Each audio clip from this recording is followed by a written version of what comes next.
लड़की कुछ नया करने ही वाली थी, लेकिन तभी उसका बॉयफ्रेंड अचानक सो गया। माहौल बिगड़ गया तो बोर हो चुकी केसी वापस पार्टी में चली गई और सबको इकट्ठा करके ट्रुथ या डेयर खेलने का सुझाव दे दिया। शुरुआत में माहौल बड़ा मजेदार था, सब लोग हंसते खेलते गेम का मजा ले रहे, लेकिन जैसे ही बोतल घूमकर एक शर्मीले लड़के के सामने आकर रुकी, सभी के चेहरों पर शरारती मुस्कान आ गई। नियम के मुताबिक लड़के ने ट्रुथ चुना, मगर वह स्वभाव से बहुत डरपोक था, इसलिए बाकी सब उसे मुश्किल में डालने लगे। तभी केसी ने एक चालाक सवाल पूछा। उसने एक कागज का टुकड़ा लड़के को देते हुए कहा, मान लो ये एक लव लेटर है, तो तुम इसे किसे देना चाहोगे? लड़का भले ही डरपोक था, लेकिन मौका मिलने पर उसने बिना ज्यादा सोचे कागज का टुकड़ा सीधे स्कूल की सबसे खूबसूरत लड़की एमा को दे दिया। उसका यह कदम एमा के पास बैठे उसके बॉयफ्रेंड को बिल्कुल पसंद नहीं आया। उसका अहंकार बुरी तरह आहत हो गया और उसने गुस्से में आकर लड़के को जोरदार मुक्का मार दिया। बस वहीं से मजेदार गेम का माहौल खराब हो गया और ट्रुथ या डेयर की पार्टी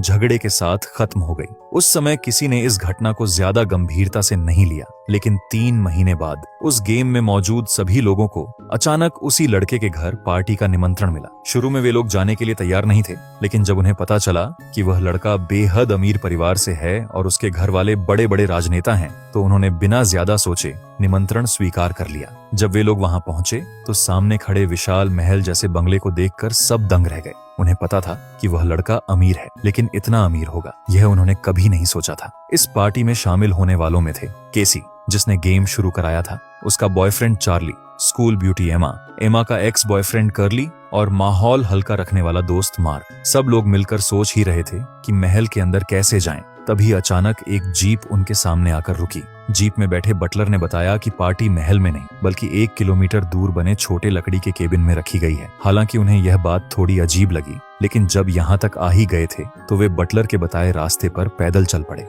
कुछ देर बाद उन्हें वह केबिन दिखाई दे गया, लेकिन वहां उनका स्वागत करने वाला लड़का नहीं था, बल्कि उसका बड़ा भाई जैक था। जैक ने बताया कि उसका भाई फेलिक्स अभी रास्ते में है क्योंकि उसकी फ्लाइट लेट हो गई है। तब तक वे लोग अंदर जाकर आराम से बैठ सकते हैं और वहां रखी महंगी वाइन का मजा ले सकते हैं। वैसे भी ये लोग फेलिक्स को खास पसंद नहीं करते थे, इसलिए उन्हें फर्क ही नहीं पड़ा कि वह मौजूद है या नहीं। असल में वे यहाँ सिर्फ फ्री शराब पीने आए थे। रात होते होते सब लोग नशे में डूब चुके थे और एक बार फिर गोल घेरा बनाकर ट्रुथ या डेयर खेलने लगे। लेकिन इस बार बोतल घूमने से पहले ही जैक ने खुद उसे पकड़कर अपनी तरफ कर लिया और बोला, मैं ट्रुथ चुनता हूँ। फिर उसने शांत आवाज में कहा, मेरा भाई फेलिक्स बाहर नहीं है, दरअसल उसने आत्महत्या कर ली है। लेकिन जेक की बात पर किसी को भरोसा नहीं होता है। तो जेक बोलता है, मैं मजाक नहीं कर रहा हूँ, उसने यहीं पर लटक कर अपनी जान दी है। तो चार्ली बोलता है कि अगर वो मर चुका है तो तुमने हमें यहाँ क्यों बुलाया है? इसके बाद जैक ने जेब से एक पोस्ट कार्ड निकालकर सबको दिखाया। उसने कहा कि इसी कार्ड पर लिखे गए अपमानजनक शब्दों की वजह से उसके भाई ने खुदकुशी कर ली। जैक ने साफ कहा, अगर अभी कोई यह मान ले कि यह पोस्ट कार्ड उसी ने भेजा था तो बाकी सब लोग यहाँ से जिंदा जा सकते हैं। लेकिन उसकी बात पूरी भी नहीं हुई थी कि सब लोग तुरंत उठे और बाहर जाने लगे। तभी जैक ने ठंडी आवाज में कहा, सॉरी, मैं तुम्हें जाने नहीं दे सकता। इतना कहते ही उसने अपनी सैन्य ट्रेनिंग का कमाल दिखाया। पल भर में उसने कर्ली को जमीन पर पटक दिया। केसी ने पीछे से हमला करने की कोशिश की, लेकिन जैक ने उसे भी जोरदार थप्पड़ मारकर गिरा दिया। इसके बाद उसने पिस्तौल निकाली और बिना झिझक चार्ली की टांग में गोली मार दी। अब सबको समझ आ गया कि जैक मजाक नहीं कर रहा था। इसके बाद जैक ने सही सलामत बचे मार्क को आदेश दिया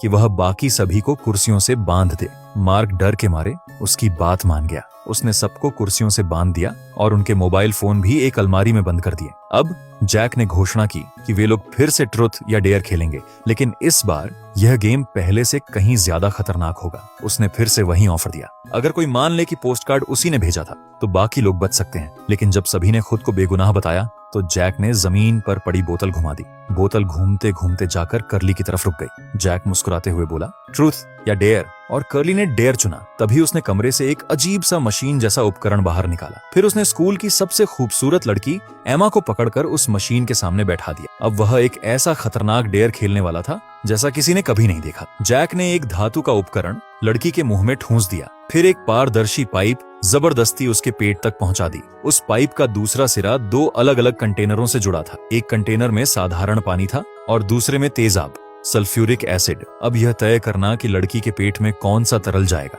यह फैसला कर्ली को करना था, क्योंकि वह इस राउंड में हार गया था। अगर उसने गलत चुनाव किया तो लड़की का शरीर कुछ ही सेकंड में तेजाब से गलकर खत्म हो जाता। जैक की धमकियों के सामने कर्ली के पास कोई विकल्प नहीं था। डरते हुए उसने दोनों में से एक कंटेनर चुन लिया। अगले ही पल जैक ने वॉल्व घुमा दिया और पारदर्शी तरल पाइप के जरिए लड़की के गले में जाने लगा।